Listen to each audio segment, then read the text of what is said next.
کبھی کسی کے سامنے اپنی صفائی پیش نہ کرو، کیونکہ جسے تم پر یقین ہے اس سے ضرورت نہیں، اور جسے تم پر یقین نہیں وہ معیار نہیں۔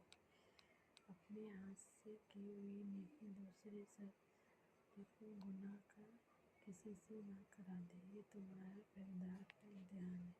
اپنی طرف بیماری کا حساب خود نہیں کیا جاتا، اسے آزمائش والوں پہ چھوڑ دیتا ہے۔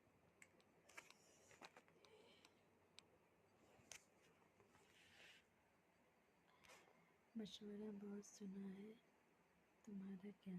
سب کچھ اللہ کے معنے پہ تم بھی ہو۔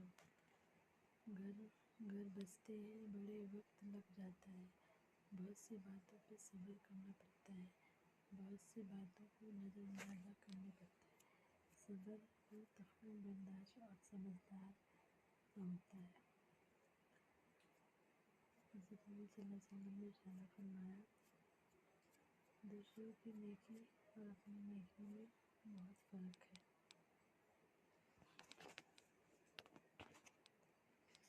ہر انسان یہ فکر تو ہے کہ مرنے کے بعد میری اولاد کا کیا ہوگا، لیکن کسی کو یہ فکر نہیں کہ میرا مرنے کے بعد کیا ہوگا۔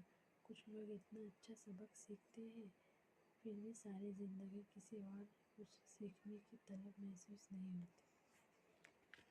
نفرت بھی بھلا کر کوئی کرنے کی چیز نہیں۔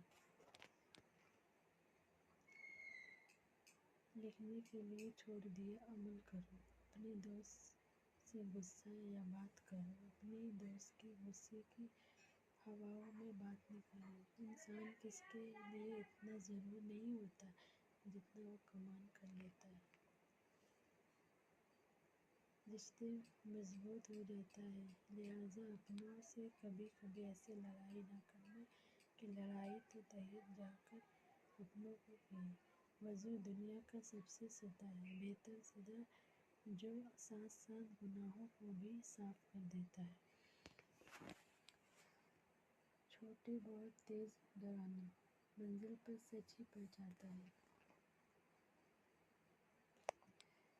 سچائی امتحان دیتی ہے اور جھوٹ بے چین کرتی ہے۔ آپ فرشتے بھی بن جائیں گے، تب بھی آپ کا برا کہنے والا لوگ موجود نہیں ہوگا۔ انسان کی تربیت کا فرق ہوتا ہے، ورنہ جو سن سکتا ہے وہ سنا بھی نہیں سکتا۔